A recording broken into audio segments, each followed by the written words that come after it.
यहाँ पर हम लोग को समझना है कि डोमेन और रेंज में क्या डिफरेंस होता है और डोमेन और रेंज का मतलब क्या होता है।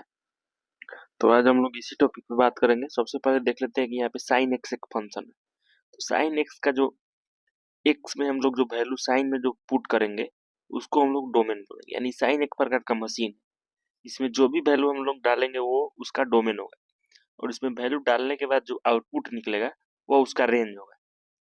यानी कि जो इसमें इनपुट डालेंगे वो उसका डोमेन हुआ। तो साइन एक्स में हम लोग माइनस इन्फिनिटी से इन्फिनिटी तक कोई भी इनपुट डाल सकते हैं, तो उसका डोमेन हुआ और उसके बाद जो बाहर निकला वो उसका रेंज हुआ।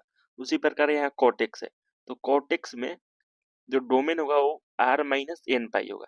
यानी एन की जगह पे 2 3 4 -1 2 ये सब क्या हो जाएगा यूज करेंगे। तो यहाँ पे क्या होगा आर माइनस पाई 2 पाई -पाई ये सब हटा देना है। बाकी सारा वैल्यू इसमें हम लोग पुट कर सकते हैं और इससे जो हम लोग को डोमेन मिलेगा वो माइनस इन्फिनिटी से जो रेंज मिलेगा वो माइनस इन्फिनिटी से प्लस इन्फिनिटी तक मिलेगा।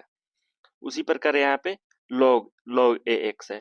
तो लॉग में हम लोग जो डोमेन डालेंगे वो 0 से इन्फिनिटी तक ही डालेंगे। इसमें निगेटिव वैल्यू डालेंगे तो यह डिफाइन नहीं होगा। यानी यह एक प्रकार का ऐसा मशीन है जो बस पॉजिटिव वैल्यू लेता है और हम लोग को जो बाहर निकलता है वो निगेटिव वैल्यू भी देता है और पॉजिटिव वैल्यू भी देता है। यानी जो इसका रेंज होगा वो माइनस इन्फिनिटी से प्लस इन्फिनिटी तक होगा। उसी प्रकार यहाँ पे मॉड एक्स है। तो मॉड एक्स में माइनस इन्फिनिटी से इन्फिनिटी तक कोई भी वैल्यू डालेंगे, लेकिन इसका जो डोमेन यानी इसमें जो वैल्यू बाहर निकालेगा वो बस पॉजिटिव निकलता है। तो जो वैल्यू बाहर निकल रहा है वो उसका रेंज हुआ और इसमें जो वैल्यू डाले हैं वो उसका डोमेन हुआ। और इस पे हम लोग एक ग्राफ देख लेते हैं। ग्राफ की मदद से थोड़ा समझ लेते हैं कि डोमेन और रेंज में क्या डिफरेंस होता है। तो सबसे पहले यहाँ पे साइन एक्स का ग्राफ है। तो साइन एक्स में हम लोग यहाँ पे जो भी वैल्यू हम लोग डाल रहे हैं उसका एक हमको आउटपुट मिल रहा है साइन में। यानी साइन पाई बाई 4 डाल रहे हैं तो उसको हम लोग को एक आउटपुट मिल रहा है 1/√2। साइन पाई बाई 2 डालेंगे तो उसका वैल्यू मिलेगा 1। तो ये जो भी वैल्यू हम लोग डाले हैं ये इसका डोमेन हुआ और यहाँ पे जो हम लोग को इसको डालने के बाद जो हम लोग को वैल्यू आउटपुट निकला है वो उसका रेंज हुआ। उसी प्रकार यहाँ पे लॉगरिथमिक फंक्शन है। तो लॉगरिथमिक फंक्शन का जो डोमेन है वो 0 से पाई होगा और रेंज जो माइनस इन्फिनिटी से प्लस इन्फिनिटी होगा। तो यहाँ पे जो साइन एक्स का जो डोमेन है वो ये क्या है, ये इसका डोमेन हुआ ये वाला लाइन। यहाँ से यहाँ तक ये वाला लाइन इसका डोमेन हुआ और इसका रेंज क्या हुआ ये हुआ।